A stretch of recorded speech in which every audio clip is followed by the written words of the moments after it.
kenalin nama aku Sarah. Jadi aku punya pengalaman itu kenal sama satu orang cowok itu di dunia virtual. Jadi awalnya aku ketemu dia itu di sebuah aplikasi dating apps yang mungkin kalian juga tahu lah. Itu aplikasi pada waktu itu emang lagi booming banget. Jadi aku kenal sama satu cowok ini di waktu aku masih duduk di bangku sekolah. Dan sampai akhirnya aku pacaran sama dia dan aku menjalani LDR itu selama 8 bulan. Itu virtual terus. Dan aku virtualnya cuman chatan, telepon sesekali, itu pun telepon suara, bukan bukan video call gitu. Jadi aku nggak pernah tahu muka aslinya seperti apa. Sampai pada akhirnya aku mutusin buat ketemu sama dia dan akhirnya di situ aku tahu banget ternyata oh gini orangnya. Sempat kecewa sama diri aku sendiri karena aku berekspektasi lebih sama orang ini, tapi ternyata memang walaupun ekspektasi aku udah turun, tapi aku masih cinta sama dia karena emang effortnya yang ugal-ugalan sama aku. Jadi selama aku pacaran sama dia memang dia baik di awal-awal. Selama aku nemuin dia pertama kali itu dia baik, effortnya oke, terus finansialnya juga masih oke, terus nggak ada yang namanya bakalan red flag. Tapi pada akhirnya setelah aku cukup mungkin udah lama ketemu sama dia dan tetap di kota yang sama dengan dia, akhirnya dia nunjukin sifat red flagnya, yaitu ya nggak punya duit. Jadi minta-minta ke aku terus, dan aku juga korban abusive dari dia. Jadi kalau misalkan aku nggak ngasih apa yang dia mau, aku bakalan dapat kekerasan dari dia. Jadi selama itu juga memang toksik hubungannya, tapi memang sempet aku jalanin terus aja. Awalnya aku nggak mau memang, tapi dari situ memang ada sebuah perjanjian, jadi aku terpaksa harus ngelakuin itu. Sebenarnya bukan terpaksa juga, ada terpaksanya, tapi ada bagian dimana aku menikmati hal itu. Karena mikirnya supaya dia nggak ketemu sama cewek lain lagi selain aku.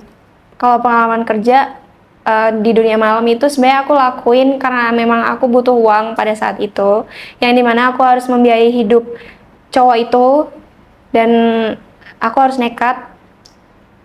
Aku ketemuin sama om-om di dunia malam di tempat clubbing. Saya pada akhirnya aku diajak sama om itu dengan iming-iming aku bakalan dapet imbalan yang sesuai, yang setimpal sama apa yang aku mau. Tapi itu semua bukan sekedar iming-iming, karena memang beneran dikasih. Tapi minusnya aku harus sama 4 orang, 5 orang include sama om yang awalnya ngajak aku itu.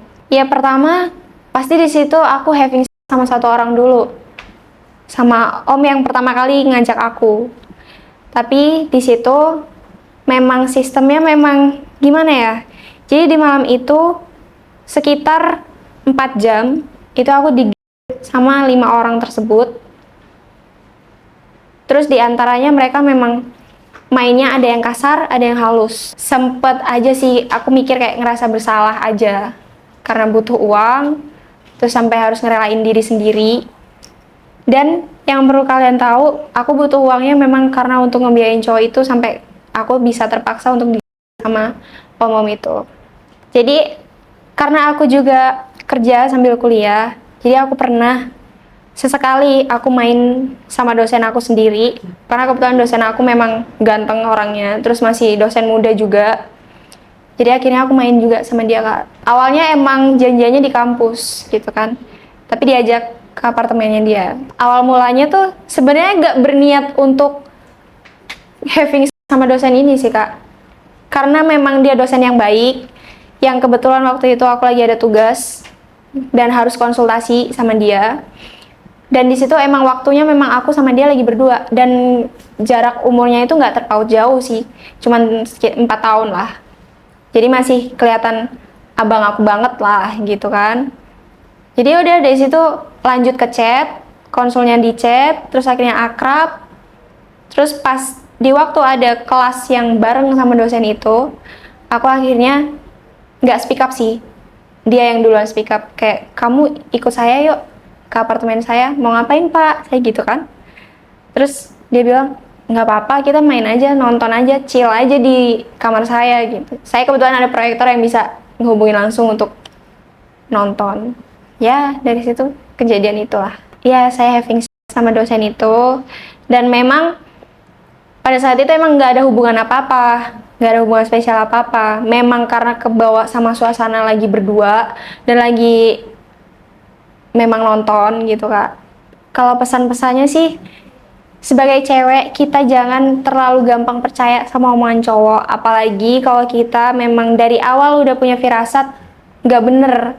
Jadi awalnya kan aku udah punya firasat tuh kalau cowok ini memang nggak sesuai ekspektasi aku, tapi tetap aku jalanin. Jadi kalau kalian punya feeling itu, jangan kalian lanjutin, udahin aja.